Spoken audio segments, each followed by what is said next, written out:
Welcome to our YouTube channel, Knowledge Center.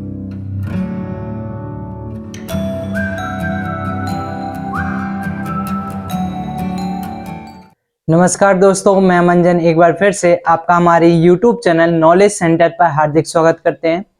आज हम जानेंगे एग्रीकल्चर के एक ऐसे टॉपिक के बारे में जिससे कई सारे महत्वपूर्ण क्वेश्चन जो हमारे पीएटी एग्जाम होते हैं, सीपीएटी एग्जाम होते हैं या फिर इसके अलावा भी जो एग्रीकल्चर के कंपटीशन एग्जाम होते हैं उनकी दृष्टि से महत्वपूर्ण टॉपिक है। तो आज हम जानेंगे कृषि की क्रांतियों के बारे में। पिछले टॉपिक में आपको बताया था कि कृषि कहते किसे हैं, किस शब्द से इसका निर्माण हुआ है, यानी कि एग्रीकल्चर शब्द जो है उसका निर्माण कैसे हुआ है, उसके ब्रांच के बारे में भी हमने समझा था कि उसकी कितनी ब्रांच होती हैं।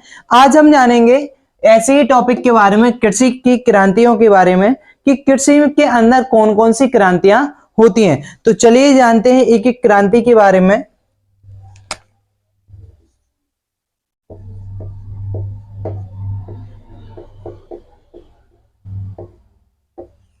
पहली क्रांति का नाम है हरित क्रांति। हरित क्रांति जो है संबंधित होती है गेहूं उत्पादन से।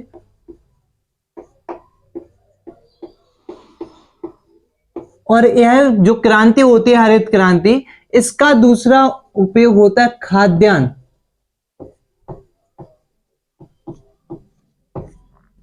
हरित क्रांति दो चीजों से संबंधित होती है। पहली होती है हमारे गेहूं उत्पादन से, दूसरी हमारी होती है खाद्यान्न उत्पादन से। तो हमारे दोनों टॉपिक इसमें सही माने जाएंगे। या तो हमारा हरित क्रांति से संबंधित जब पेपर में क्वेश्चन पूछा जाता है तो उसमें हमारा पहला आंसर सही माना जाएगा गेहूं उत्पादन, और दूसरा हमारा सही आंसर माना जाएगा खाद्यान्न उत्पादन। इसके बाद दूसरी क्रांति का नाम है श्वेत क्रांति। श्वेत क्रांति हमारी जो होती है उसकी शुरुआत हुई थी दुग्ध उत्पादन के लिए।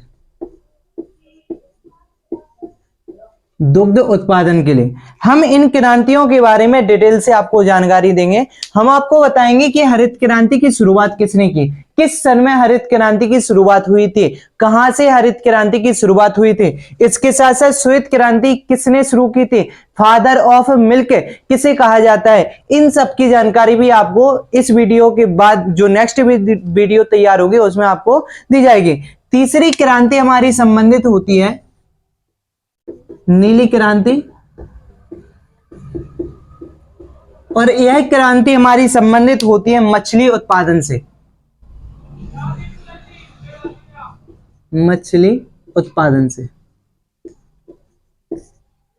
चौथी क्रांति की अगर बात की जाए तो चौथी क्रांति हमारी होती है लाल क्रांति। लाल क्रांति। लाल क्रांति का उपयोग जो होता है वो दो रूपों में देखने को मिलता है। पहला तो हमारा है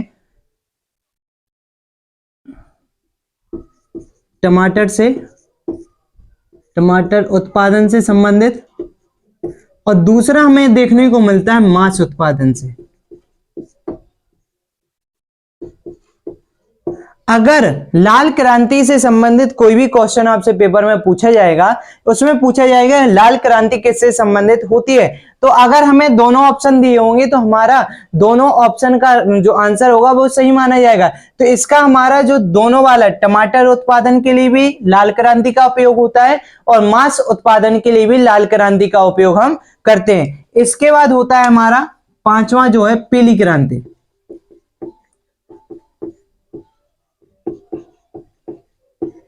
पीली क्रांति। पीली क्रांति हमारी संबंधित होती है तिलहन उत्पादन से।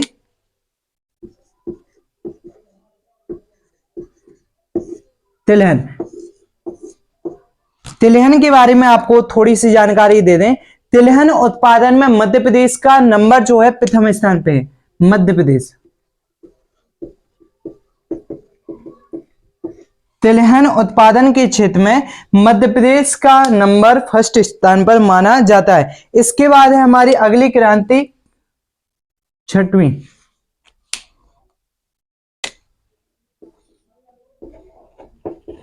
कृष्ण क्रांति। कृष्ण क्रांति हमारी संबंधित है बायोडीजल से।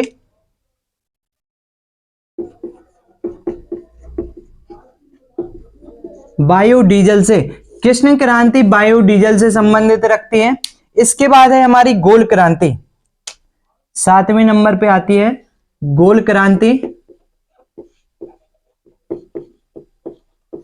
और गोल क्रांति हमारी संबंधित होती है आलू उत्पादन से।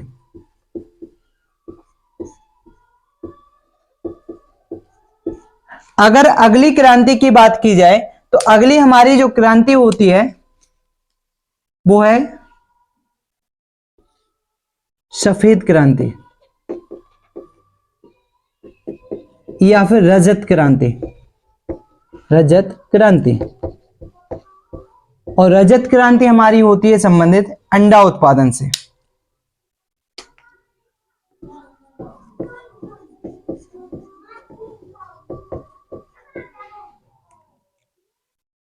इसके बाद दुग्ध क्रांति के लिए हमने आपको बताया श्वेत क्रांति है।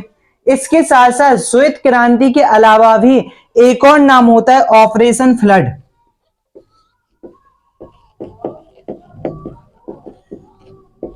Operation flood. और ऑपरेशन फ्लड भी हमारा जो होता है दुग्ध उत्पादन से संबंधित माना जाता है। दुग्ध उत्पादन से संबंधित माना जाता है। चलिए अब हम जानते हैं अगली क्रांति के बारे में। अगली जो क्रांति हमारी होती है वो होती है भूरी क्रांति। भूरी क्रांति। और भूरी क्रांति जो संबंधित होती है वह हमारी होती है उर्वरक उत्पादन से।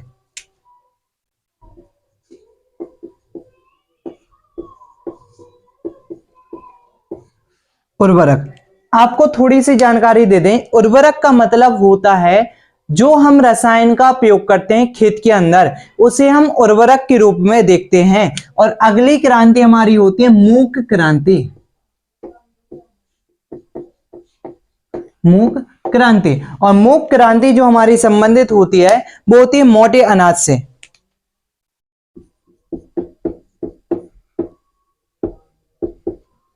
मोटा अनाज। अनाज जो होते हैं दो भागों में बटे होते हैं। एक हमारे होते हैं दाने के रूप में अनाज होता है और दूसरा हमारा जो होता है मोटे अनाज के रूप में होता है। तो अनाज को हम दो भागों में ले लेते हैं। फिर अगली हमारी जो क्रांति होती है वो हमारी क्रांति का नाम है गुलाबी क्रांति।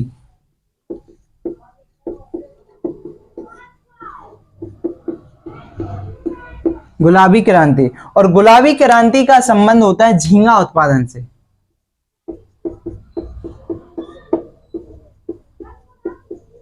झींगा उत्पादन से। इसके बाद अगली क्रांति जो है हमारी स्टॉक फार्मिंग।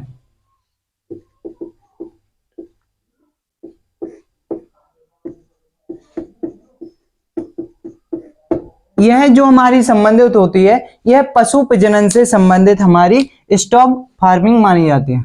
पशु प्रजनन।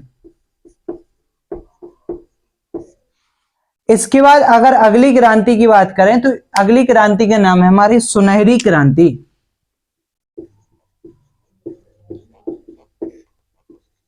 सुनहरी क्रांति। और सुनहरी क्रांति हमारी संबंधित होती है फल उत्पादन से।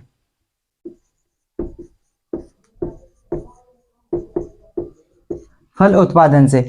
अगर इसके बाद अगली क्रांति की बात की जाए तो अगली क्रांति के अंदर हमारा जो नाम आता है वो है अमृत क्रांति।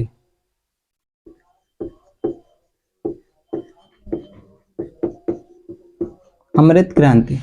और अमृत क्रांति जो है इस क्रांति की आवश्यकता या फिर जरूरत की बात करें तो इस क्रांति की इसलिए हमें आवश्यकता पड़ी क्योंकि हमारी जो नदी है, नदी जोड़ो परियोजना, इस आवश्यकता को देखते हुए हमें अमृत क्रांति की आवश्यकता पड़ी।